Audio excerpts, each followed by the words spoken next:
Tonight, you'll drift off to the Great Molasses Flood, a true lullaby with committee-grade decision-making, voices low, edges padded, facts lined up like polite ducks, none of which stops history from skating on its own syrup. In Boston, 1919, a 25-foot wave reportedly moved about 35 miles per hour. Sweetness with sprinting privileges. Now we're in the North End, noon, winter clear. A tank owned by the Purity Distilling Company under US industrial alcohol pretends to be furniture, ordinary for one more minute. We begin where calm insists it's in charge and discover that even a molasses flood can keep a schedule. Midday drapes itself over the North End with the confidence of a coat that fits properly. The streets are busy, doing their favorite impression, ordinary. Horses compose hoof notes on the cobbles. A trolley practices advanced sighing. A baker arranges loaves with the sort of discipline most governments only dream about. This is Boston, 1919, a city that wakes up, goes to work, and fully intends to keep doing both forever. Gulls hold committee meetings above the harbour, passing motions to continue being decorative. Ropes creak with veteran dignity, retired from drama, still unionised.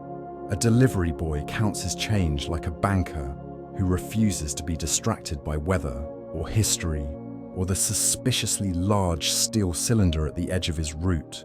Doorways perform their doorly duties. Windows specialise in light. If you listen, the city is a catalogue of competence. A broom correcting the behaviour of a step, a handcart negotiating with a hill, a cat performing an audit on a sunbeam. A shop bell rings once and then, realising it has nailed the brief, decides to retire on that success. The air is clean and a little sweet, the sort of day that would write, "All normal thank you" in the ledger and underline it twice. Across the way, the tank.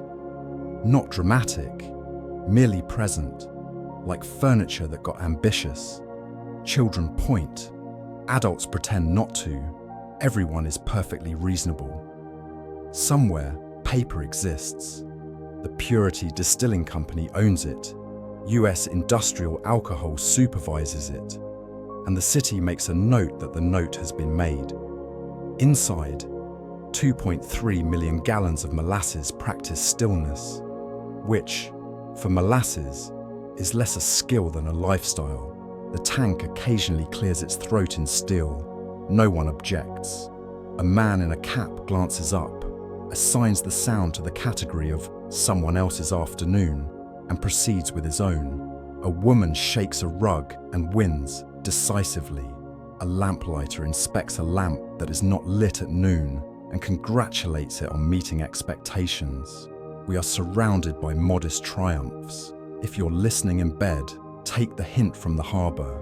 Inhale like a wave arriving with no itinerary. Exhale like it changes its mind and leaves. Let your jaw resign from management. The North End continues to be impressively adequate, adjusts its hat, checks the time, and decides to make a point no one requested. Let us regard the celebrity in waiting. Steel plates, riveted with confidence. Diameter generous, height unapologetic. If architecture could swagger, this would. The paperwork calls it a storage solution. The neighbourhood calls it that big thing by the water. The pigeons call it up. Inside, 2.3 million gallons sit with the serene self-esteem of syrup that believes in itself. Ownership, the Purity Distilling Company, nested under US industrial alcohol, because even sweetness prefers a hierarchy. The tank's resume reads, receives shipments, holds molasses, contemplates rum, never causes trouble. The references are decent. The cover letter is sticky. There have been notes. A hiss here, a groan there. Thermal expansion's way of telling jokes only engineers laugh at. At times, thin seams of brown trace the plates. the way old buildings develop elegant tear tracks. The solution, in the proud tradition of preemptive cosmetics, has been paint. If a problem looks like a problem, make it look like not a problem. Perfect. Recently, the deliveries have been enthusiastic. Warm molasses arrives. Winter air answers with brisk opinions. And the tank, like a diplomat at a loud dinner, tries to smile at both. Pressure rises with the quiet persistence of a new idea. Bubbles invent themselves. Somewhere inside, physics begins writing a memo titled, "We should talk." None of this is personal. Materials behave as materials do. Rivets hold hands across seams because that is their religion. Plates flex because steel is a surprisingly emotional metal. The foundation, ever the stoic, pretends not to notice these little conversations. Everyone wants to be professional. On the ground, competence continues.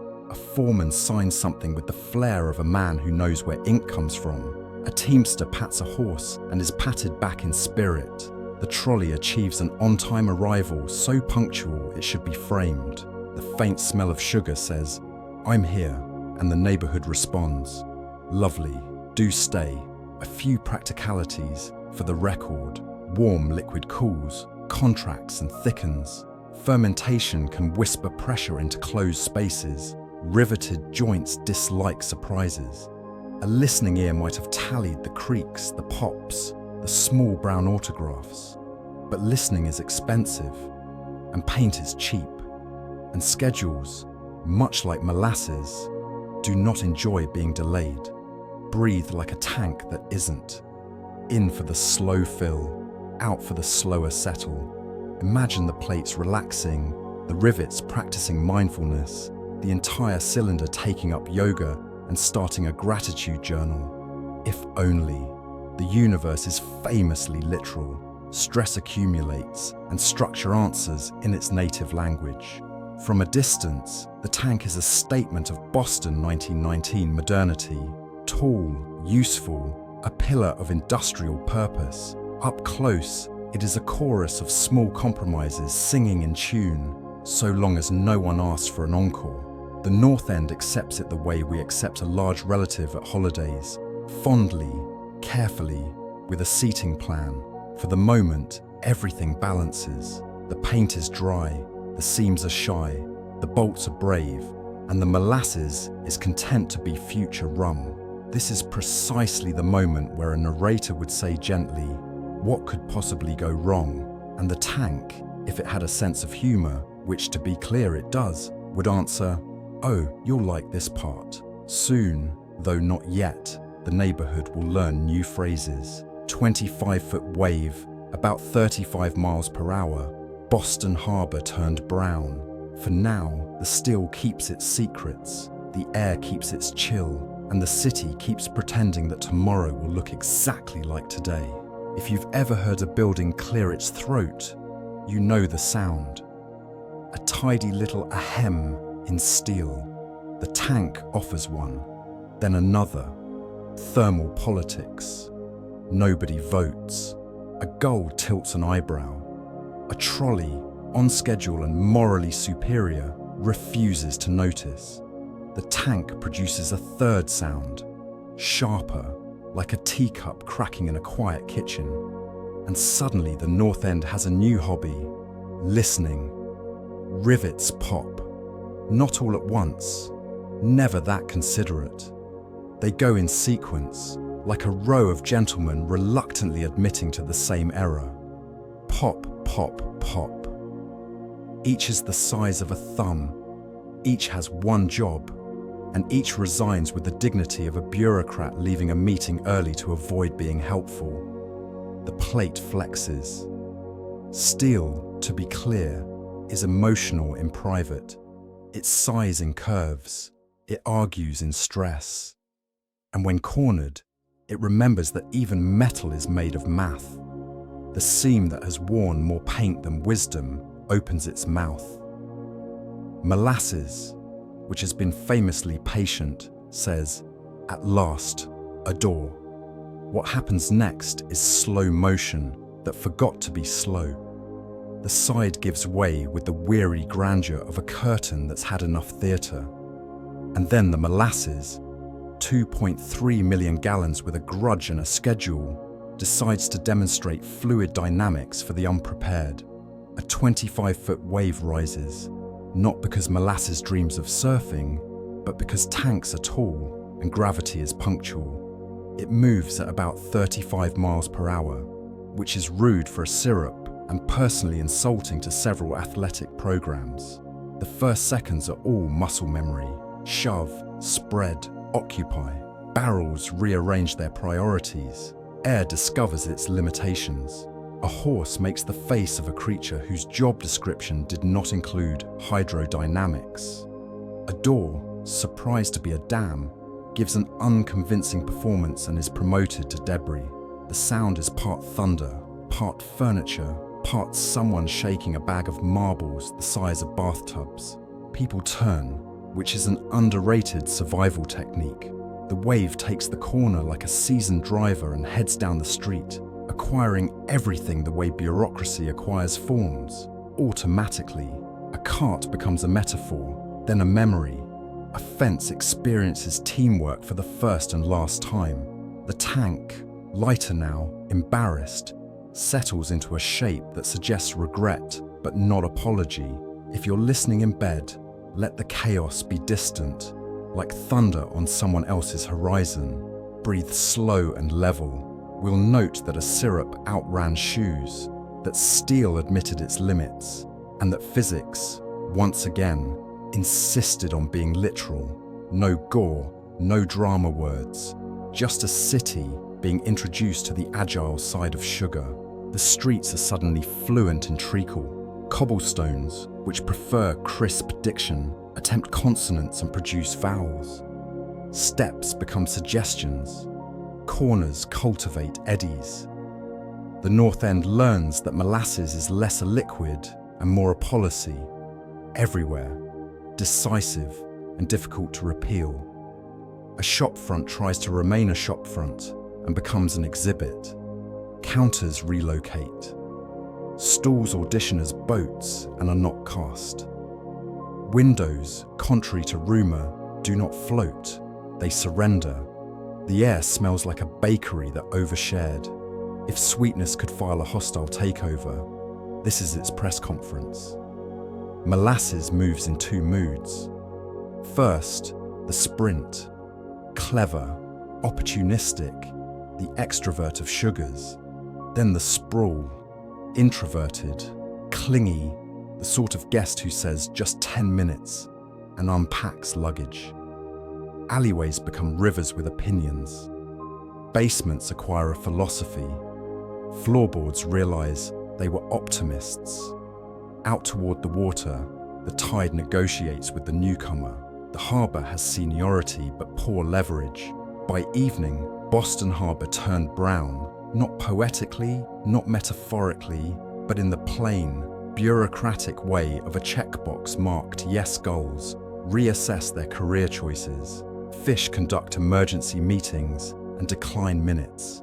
A handcart sticks, sighs, and decides to live here now. Boots learn new verbs. The city's great orchestra of competence, brooms, bells, ropes, tries a new piece in the key of syrup and discovers it's not their song. Doors remain brave. Doorknobs become philosophy. The molasses cools and thickens with the terrible confidence of a plan working. It settles into shapes that make cartographers sad. It remembers stairs. It remembers gravity. It remembers that if you are patient, you can own a block. Let your breath lengthen. In like the harbour steadying, out like a tide that knows it will be back. This is Aftermath's method. No alarms, only the patient arithmetic of a 25-foot wave translating itself into corners and cracks. The way a story becomes 3 different versions by twilight. Somewhere a clock rings the hour, and the hour pretends not to notice what it's standing in. Somewhere a cat edits its route. Somewhere a coat, martyred on a hook, dreams of a cleaner century. The neighborhood makes notes. It will tell its grandchildren in carefully sanitized language. It was sticky, they'll say, which is accurate and merciful. By the shore, the harbor holds history at arm's length and realizes it has no arms. Boston, 1919, looks at its reflection and sees a dessert it did not order. Night approaches with the good manners of a curtain. The scene, covered in earnest sugar, declines further comment. We will speak softly here. There are losses, real, human, undeserved. We will not linger. We will simply nod. History misbehaved. People who expected an afternoon got an event, and some did not get their evening. We say their absence without inventory. We say it like holding a hat. The North End does what cities do when something uninvited arrives. It organizes. Ropes appear because rope believes it can help. Boards appear because wood is an optimist. Hands appear, the city's oldest technology. Voices find the register that moves things. Someone says here and someone says there, and something heavy is persuaded to agree. Rescuers learn the etiquette of syrup. Step wide, pull long, breathe patient.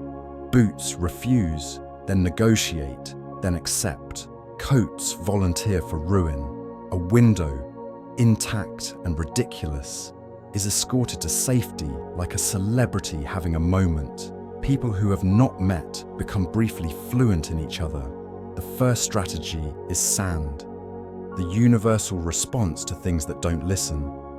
The city shovels it in the way a parent says a child's middle name. Sand does what sand always does. It shows up in great character and mixed results. The second strategy arrives by water. Fireboats, magnificent, pragmatic, arc seawater onto the streets, teaching molasses about boundaries. Salt water, it turns out, is persuasive. The syrup loosens.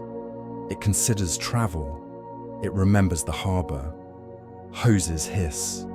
Crews lean on physics. The city exhales through its teeth. By lamplight, sidewalks begin to hint at themselves under the brown gloss. Brooms, exhausted, claim overtime. Tonight the smell will linger, gentle and insistent. A cookie left in the oven of memory. Laundry will acquire opinions. Cats will be personally offended. Shoes will tell stories in small, sticky noises on kitchen floors across Boston 1919. And yet, people will sleep, because that is what people do when days have to end anyway. If you're listening in bed, this is the place to let your breath lengthen and your jaw go slack with dignity. In through the nose, a city trying. Out through the mouth, a city coping. There are sirens somewhere, yes, but farther away every minute.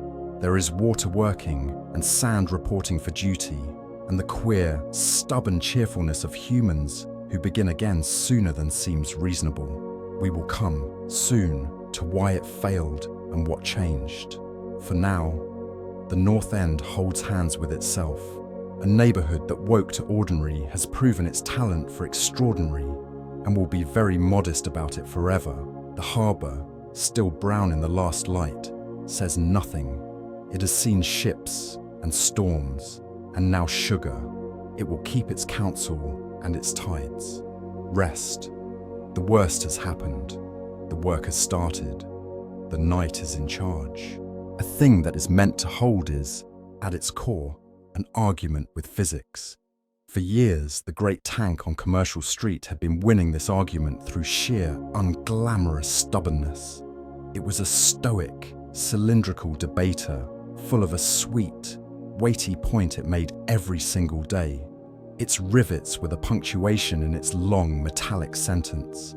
On January 15th, the punctuation began to fail. It was not a cinematic explosion. It was more like a grammatical error, a sudden and catastrophic typo in the script of the afternoon. There was a series of small, complaining pops, the sound of rivets giving up their civic duty, like tired workers handing in their notice all at once. They had held the line.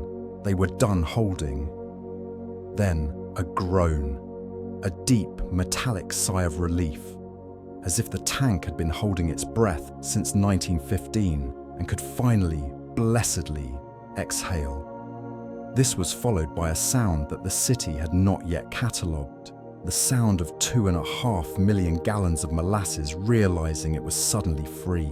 It was a low, guttural rumble, the sound of a promise being broken. For a moment that stretched into a small, private eternity, nothing moved. The steel peels of the tank hung in the air like stunned metal petals. The molasses paused, a dark, viscous thought considering its newfound liberty. Gravity, which had been patiently waiting in the wings for its cue, stepped forward and cleared its throat. The air tasted of iron and impending desert. The afternoon, which had been minding its own business, was about to be officially cancelled. A city street is a suggestion. It suggests where to go, how to behave, and the appropriate speed for a horse-drawn cart. It is a polite agreement between cobblestones and pedestrians. Molasses, it turns out, is not interested in polite agreements. When the wave left the ruins of its former home, it did not flow. It adjudicated. It saw the tidy geometry of the North End not as a path, but as a series of obstacles to be forcefully debated. The wave, estimated to be 25 feet high and moving with the unthinking authority of a glacier, first met the elevated railway tracks of the Boston Elevated Railway. The tracks, which had spent their life looking down on the world, were suddenly and violently humbled. Steel supports twisted, not in surrender, but in a kind of shrieking mechanical surprise. The wave was a bad tourist, ignoring all the signs. It poured down Commercial Street, a wide boulevard that the molasses found agreeable, a generous hallway for its ambitions. But then it came to the narrower lanes, the capillaries of the neighborhood. Here, the syrup became a bully. It used the tight confines of Copp's Hill Terrace and Foster Street to gain height and velocity, channeling its immense weight into a focused, inescapable battering ram. Buildings did not so much collapse as they were shoved aside. Like furniture in a poorly planned move, the wave was not water. Water is flighty and quick to forgive. This was a slow, ponderous force with a long memory and a terrible sense of direction. It took corners with the grace of a falling bureau, rearranging the city's architecture into a new, sticky modernism. It followed the path of least resistance only after it had made everything else into the path of least resistance. History, when it arrives unannounced, rarely bothers with the big picture. It prefers to interrupt small specific moments. A horse named Paddy, who was thinking exclusively about oats and the injustice of harnesses, suddenly found himself contemplating the fundamental principles of buoyancy. He became, for a brief and terrifying minute, a statue of equine confusion before being lifted and carried on a tide he could not comprehend. His contribution to the day was to look utterly, profoundly offended. In a second-story window, a woman was dusting a porcelain bird. The world outside her window changed from grey sky to brown wall. The glass did not break. It simply held, a temporary aquarium of the absurd, the sweet tide pressing against it like a curious giant. The porcelain bird remained undusted, having witnessed something far more interesting than soap and water. A game of street hockey, which had been a serious matter of athletic pride moments before, was adjourned without ceremony. A puck, a symbol of swift and decisive action, was gently swallowed by the slow, indecisive ooze. It would be found weeks later, a fossil from a forgotten era of the afternoon. A fireman at the Engine 31 firehouse was reaching for a cup of coffee. The building began to move, not violently, but with a firm, persuasive slide. as if the entire firehouse had decided to relocate to a better neighborhood. The coffee cup stayed on the table. The coffee, however, made a successful bid for freedom, adding its own small bitter splash to the larger, sweeter event. These were the details, the quiet, personal negotiations with a day that had lost its mind. The Boston Harbor had seen everything. It had seen tea thrown in anger, ships arriving with hope, and the quiet departure of soldiers. It was a body of water that believed it was unflappable. It had a long and storied career in being grey, cold, and salty. On January 15th, it was offered a new role. The Molasses, having concluded its tour of the North End's architecture, remembered its ultimate destination. All things in Boston eventually find their way to the water. The wave, now less a wave and more a sprawling, deliberate ooze, spilled over the docks and into the harbour with the sigh of a long journey ending. The harbour did not accept this gracefully. Saltwater met sugar in a silent, churning standoff. For a few moments, the Molasses held its shape, a brown peninsula reaching into the grey. But the cold, persuasive Atlantic began its work. The tide, an old and patient mixer, started to swirl. Sailors on distant boats looked on, confused. The water was changing its shirt. A vast, murky stain spread from the shoreline, the colour of caramel, then coffee, then rich, dark soil. The harbour, which had always tasted of salt and disappointment, now carried the faint, incongruous scent of a bakery. Fish, who have very strong opinions about their environment, were personally scandalized. For weeks, the Boston Harbor would remain a peculiar shade of brown, a constant, visible reminder that even the ocean can be surprised. We will lower our voices again here. A number is too sharp an object to place in a soft story. A list of names is a type of inventory, and this is not about inventory. It is about the quiet subtraction of presence. A day that begins with a promise of lunch and errands should not end with a period, but it did. For some, the afternoon simply stopped. A sentence was left unfinished. A thought was interrupted mid-flight. A chair at a dinner table would now hold only memory, a ghost of expectation. The city, in its new sticky skin, counted its losses not in figures, but in silences. The silence of a horse's stable, where the horse would not return. The silence of a fire station, where a hero's bunk was now empty. The silence in a home where a child's laughter was suddenly a museum piece. These were not statistics, they were voids. Each one had a shape, a name, a favorite song, a way of walking. The Molasses, in its blind, thoughtless rampage, had erased them. It did not know their stories. It only knew gravity, and so we note it as one notes a change in the weather. The sky has turned. A chill is in the air. We do not need to describe the storm cloud by cloud. We simply feel its shadow pass over us. A city is a collection of lives, and this day, the collection became smaller. We hold our hats. We nod. The first to arrive were the confused. Neighbours, shopkeepers, and passers-by who had been abruptly evicted from their ordinary Tuesday. They saw the impossible and responded with the practical. Their first instinct was human, find the other humans. Rescue, in a landscape made of dessert topping, is a slow and frustrating art. Every step was a negotiation. Boots were swallowed, progress was rescinded, and the ground itself was a thick brown adversary. Voices called out, and faint replies came from the wreckage, muffled by a substance that absorbed sound like a heavy blanket. Soon, order began to impose itself on the chaos. The Boston police arrived, their blue uniforms immediately volunteering for sacrifice. They waded into the muck, forming human chains, a fragile rope of hands and intention against the brown tide. Then came the cadets from the USS Nantucket, a training ship docked nearby. They brought with them youth, discipline, and the crisp white of naval uniforms, which they offered up to the disaster with grim cheerfulness.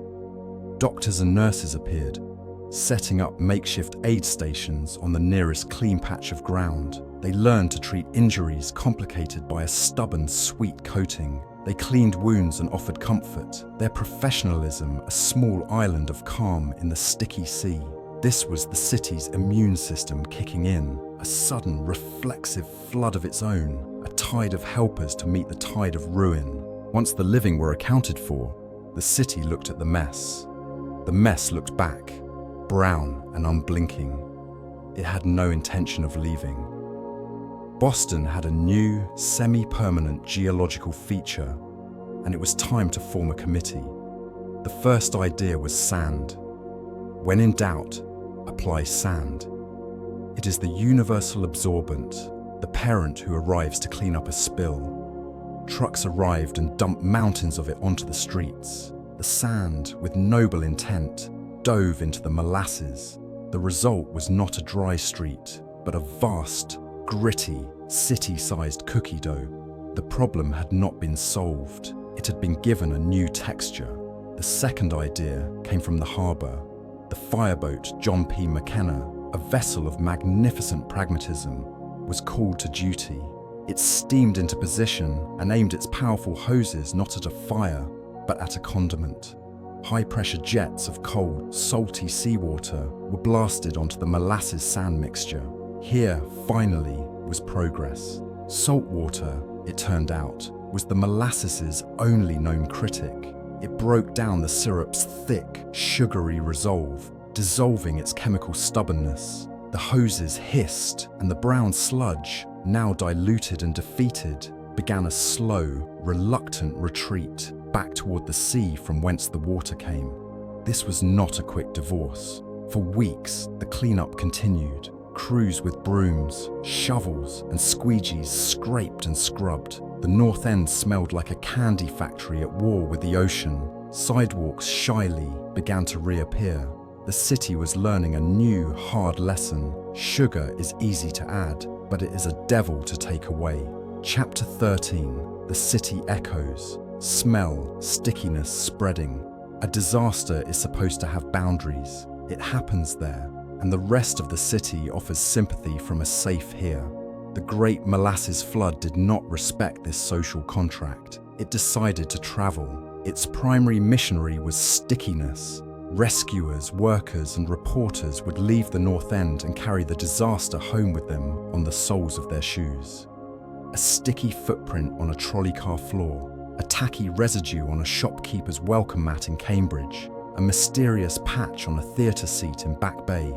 The entire city became a giant sheet of flypaper. Doorknobs developed a new, unwelcome possessiveness. Handshakes became complicated negotiations. Its second ambassador was the smell, a heavy, sweet, slightly sickly scent of burnt sugar that clung to everything. It infiltrated laundry hanging on the line, giving pillowcases and bedsheets a faint but persistent opinion. It settled in men's moustaches and ladies' hats. For months, Boston smelled like it was perpetually baking a cake it could never find. On warm days, the scent would rise from the cobblestones, a phantom of the flood, a ghost of sweetness reminding the city of its strangest day. People miles away, with no connection to the event, would sniff the air and wonder, briefly, who was making so much gingerbread. A large steel tank is a simple creature. It has one job, to remain a tank. The Purity Distilling Company's molasses tank, however, was built with a certain philosophical optimism. It was assembled with a belief that steel, given a difficult task, would simply try its best. The engineering, in retrospect, was less a science and more a form of polite suggestion. The steel walls were shy, far too thin for the 2.5 million gallons of ambition they were asked to contain. They were a winter coat, asked to do the job of a fortress. The rivets were of questionable character, installed by workers who understood caulking better than structural integrity. Most crucially, the tank was never tested. To test a tank, one must fill it with water, a substance known for its honesty. Water will find a leak with the enthusiasm of a town gossip. It will expose a weakness without shame. The company, in its haste, skipped this important interview with reality. They filled it directly with molasses, a thick, slow-moving liquid that is excellent at keeping secrets. The tank had tried to warn them. It groaned. It wept brown tears of molasses from its seams, small leaks that were painted over, like a child hiding a bad report card. Local residents complained of the unnerving sounds, the creaks and rumbles of a structure in constant, quiet agony. They were told not to worry. The tank was simply settling in, finding its voice, and on a mild January afternoon, it found its voice and used it to say a single, catastrophic word: enough. After the brooms were put away and the last of the sand was swept up, the lawyers arrived. They came armed with briefs and depositions, ready to translate the physics of the disaster into the language of liability. The law, a force slower but more persistent than molasses, began its methodical flow into the courtroom. The United States Purity Distilling Company argued that the tank had been sabotaged by anarchists. It was an audacious claim, suggesting a villain with a very specific and rather sticky political agenda. For 3 years, the court listened to testimony. It heard from metallurgists who spoke of stress and fatigue, from engineers who spoke of hydrostatic pressure, and from local residents who spoke of the ominous groans the tank had made. The molasses itself, though absent, was the chief witness. Its behavior was entered into evidence. In the end, the auditor found for the plaintiffs. It was not a bomb, but bad arithmetic. The company had neglected its duty to gravity. This verdict was more than a financial settlement. It was a turning point. The casual, optimistic way of building things was over. From the brown sludge arose a new era of accountability. Engineering standards, once considered gentle guidelines, became law. Building permits were no longer just polite requests. An engineer's signature on a blueprint became a solemn vow. Boston, and indeed America, learned a lesson in the stickiest way possible, that the laws of physics are not suggestions, and they do not accept apologies.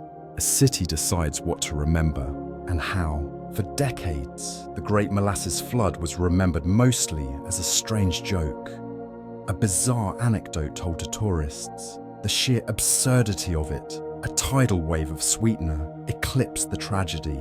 It was a story told with a smile, but memory is a persistent thing. Eventually, the city decided the dead deserved more than a punchline. A plaque was made. A plaque is a very small, very quiet way of making a very large noise. It is a piece of metal bolted to a moment, an attempt to make history hold still. The small green marker installed at the site is modest. It offers the facts in the calm, collected tone of official remembrance. It lists the date, the location, and the number of the lost. It does not mention the sound, or the stickiness, or the profound confusion of a horse named Paddy. It cannot convey the scent of sugar on a winter wind, or the quiet, stubborn heroism of the rescuers. The plaque is the official story, neat and tidy. The real memory lingers elsewhere, in the city's DNA, in the phantom smell that some old-timers swear still rises on a hot summer day, and in the quiet understanding that the world is capable of being profoundly, terribly, and sweetly strange. And so the story settles. The lawsuits are filed, the standards are changed, and the cobblestones are finally, blessedly, just cobblestones again. The harbour has gone back to being grey. The shoes of Boston no longer speak in sticky whispers. The tale is told. The facts have been noted. The absurdity has been acknowledged. The quiet sorrow has been held like a hat and placed back on the shelf. The city moves on, as cities must. It builds new things over the old scars. It tells new stories. If you are listening to this at the end of a long day, This is the part where you let go. Let the breath come in, cool and clean. A city that has learned something.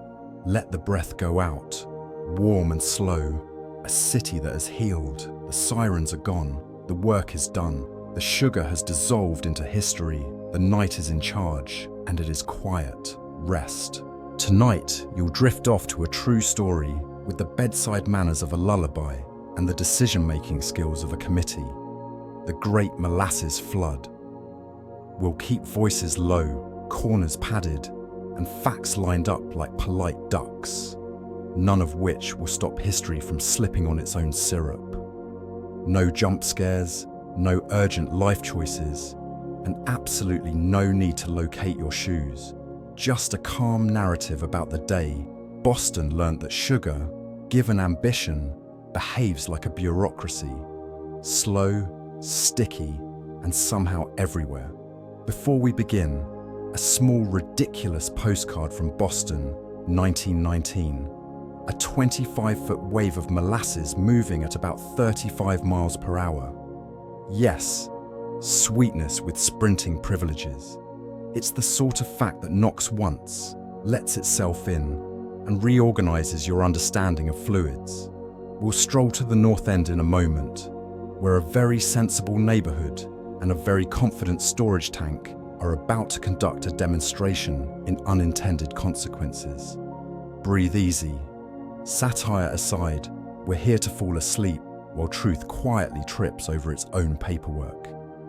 Now, picture the tank, owned by the Purity Distilling Company, tucked under US industrial alcohol, because even sugar prefers a long chain of command. Inside, 2.3 million gallons do what stored things do. Wait, while the city practices normal. Horses negotiate with cobblestones. A trolley sighs like a tired librarian. Doorways pretend to be doorways and not future dams. For the record, none of this expects a career in hydraulics. Let your shoulders loosen and settle. In through the nose, out as slowly as patience will allow. We step into noon, winter clear air, harbour breath. The tank pretending to be furniture. For now, everything is ordinary.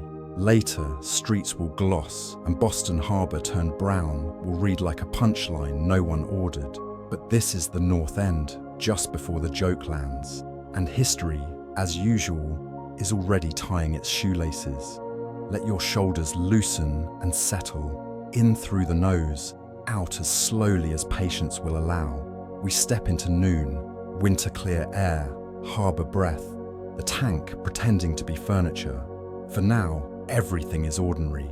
Later, streets will gloss and Boston Harbor turned brown will read like a punchline no one ordered. But this is the North End, just before the joke lands, and history, as usual, is already tying its shoelaces.